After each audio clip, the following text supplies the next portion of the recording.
Hello friends, आपके अपने YouTube channel maths by Vidyasagar पर स्वागत है। मेरे चैनल को सब्सक्राइब करें, लाइक करें तथा शेयर करें। आज जो है हम क्लास 10th के मैथ एक्सरसाइज 1.2 के प्रश्न संख्या 4 से 7 तक को हल करेंगे। पार्ट नंबर 1 में जो है इससे पहले के सवालों को हल कराया जा चुका। संख्या 4 है HCF 306, 657 का 9 है। मतलब 306 और 657 का जो मौसा है 9 है और LCM 306 और 657 का जो है ज्ञात करना है। मतलब 306 और 657 का लौसा क्या होगा ये हमको ज्ञात करना है और जो है HCF दे चुका है 9 है। तो हम जो है इसको हल करेंगे। हल करने से पहले हम फार्मूला जानते हैं कि लौसा गुणे मौसा, लौसा गुणे मौसा बराबर होता है संख्याओं का गुणनफल, संख्याओं का गुणनफल।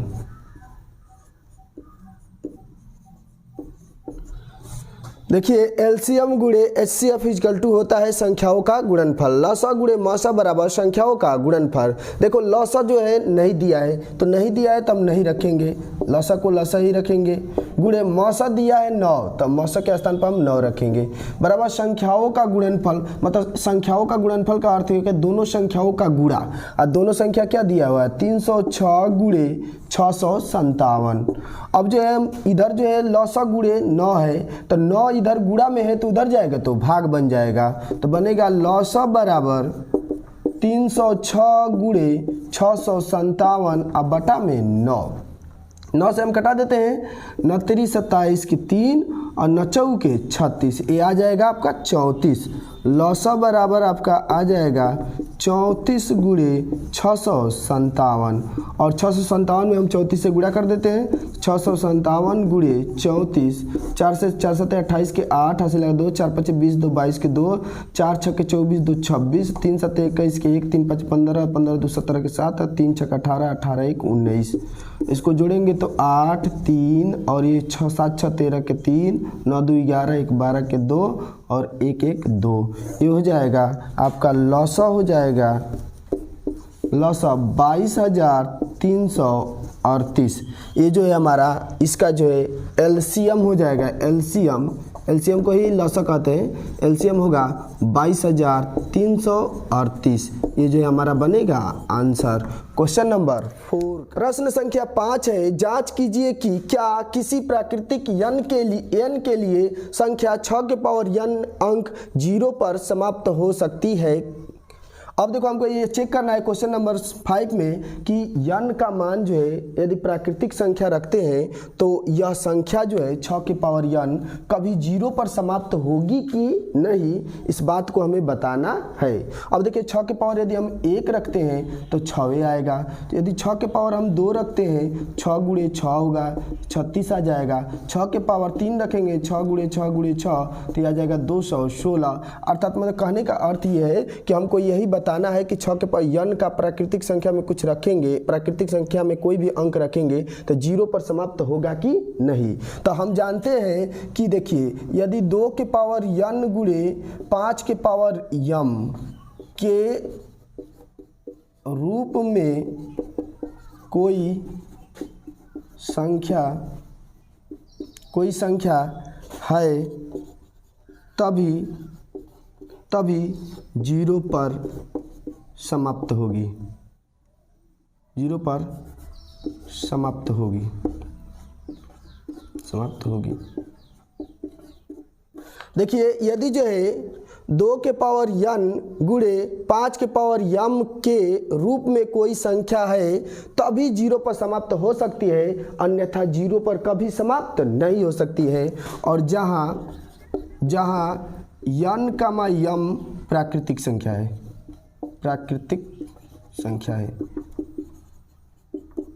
जहाँ यम और यन एक प्राकृतिक संख्या है। यदि इस रूप में ये भी रहता तो 0 पर समाप्त होता, इस रूप में नहीं है इसलिए 0 पर समाप्त नहीं होगा। तो 6 के पावर यन है, इसको हम लिख सकते हैं 2 गुणे 3 के पावर यन, अर्थात ये बन जाएगा 2 के पावर यन गुणे 3 के पावर यन। क्या यह 2 के पावर यन और गुणे 2 के पावर यम के रूप में है? नहीं, यह 2 के पावर यन गुणे 2 के पावर यम के रूप में नहीं है, इसलिए यह 0 पर कभी समाप्त नहीं होगा। तो हम लिखेंगे, इसमें लिखेंगे कि यह जो है 2 के पावर यम गुणे 2 के पावर यन गुणे 5 के पावर यन के रूप में नहीं है, इसलिए यह कभी 0 पर समाप्त नहीं होगा। बस इतना ही लिखना है, यह 2 के पावर यन गुणे 5 के पावर यम के रूप में नहीं है, इसलिए कभी 0 पर समाप्त नहीं होगा।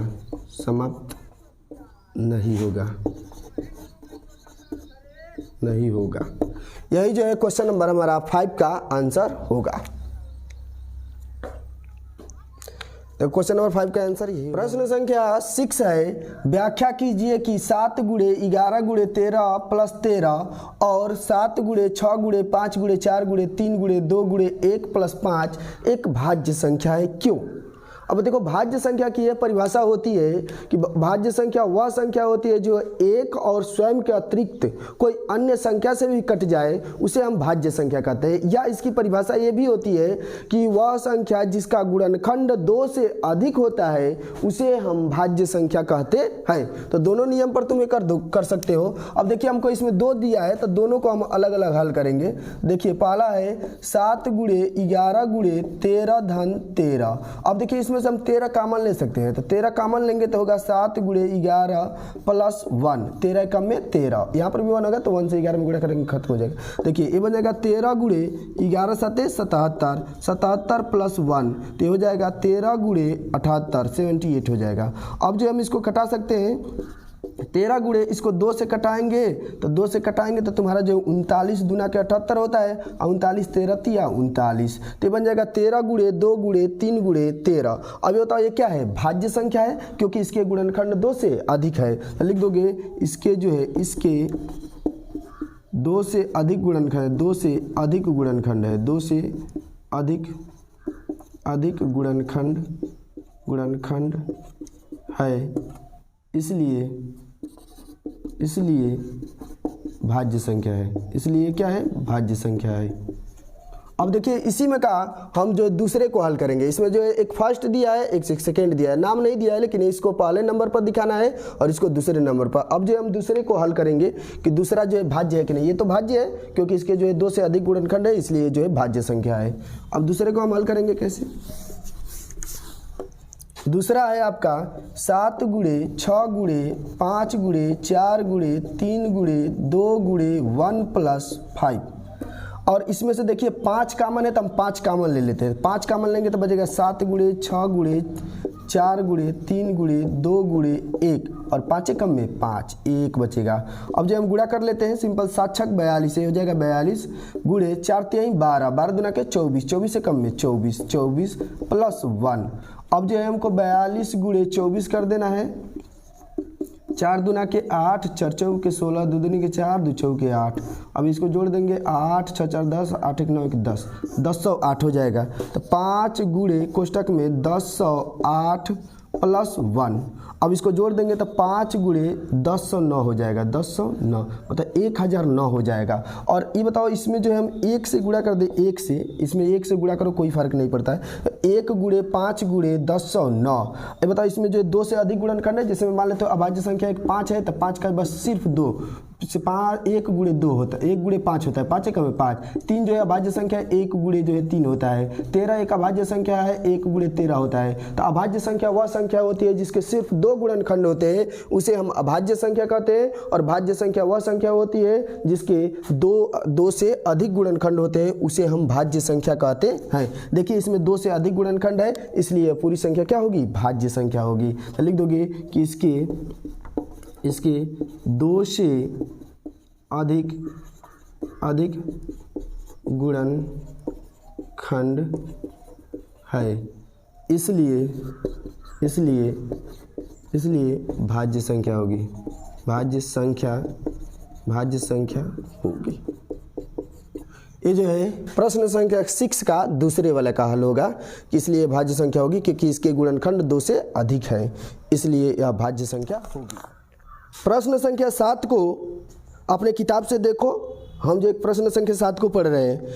किसी खेल के मैदान में चारों ओर एक वृत्ताकार पथ पर इस मैदान का एक चक्कर लगाने में सोनिया को 18 मिनट लगते हैं, जबकि इस मैदान का एक चक्कर लगाने में रवि को 12 मिनट लगते हैं। तो मान लीजिए कि वे दोनों एक स्थान और एक ही समय पर चलना प्रारंभ करके एक ही दिशा में चलते हैं, तो कितने समय बाद पुनः प्रारंभिक स्थान पर मिलेंगे। तो सोनिया को जो है 18 मिनट लगता है, और जो है सोनिया को 18 मिनट और रवि को 12 मिनट।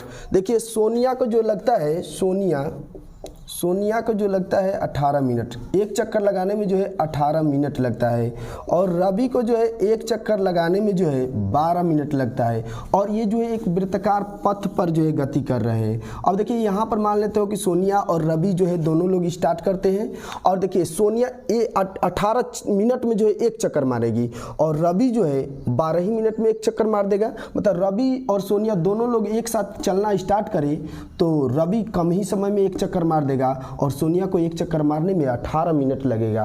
तो दोनों लोग पुनः कब एक साथ मिलेंगे, इस बात का एक साथ का जिक्र कर दे, एक साथ का जिक्र कर दे तो समझ जाना कि क्या निकालना है, एलसीएम निकालना है।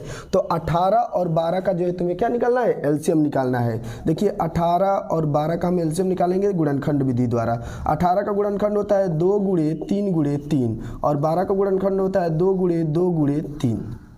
अब देखिए हमको एलसीएम निकालना है, एलसीएम मतलब कि लॉसा निकालना है आपको।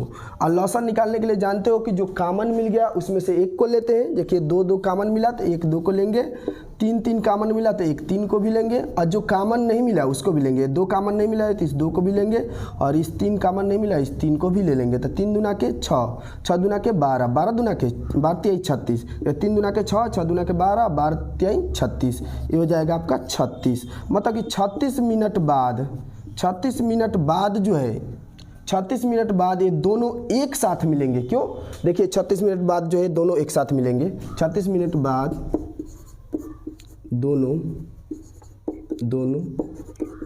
एक साथ मिलेंगे,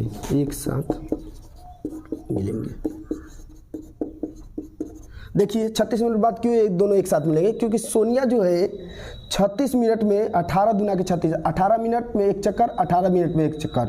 सोनिया जो है 36 मिनट में 2 चक्कर मारेगी, तो 2 चक्कर मारने के बाद यहीं पर स्थित हो जाएगी।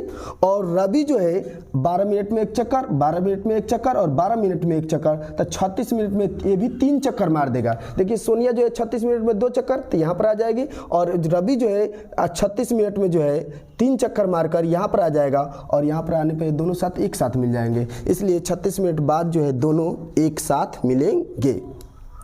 यदि जो है चैनल पर नए हो तो मेरे चैनल को सब्सक्राइब करो, लाइक करो तथा शेयर करो, और इस प्रश्न में कहीं भी दिक्कत हो तो कमेंट जरूर करो।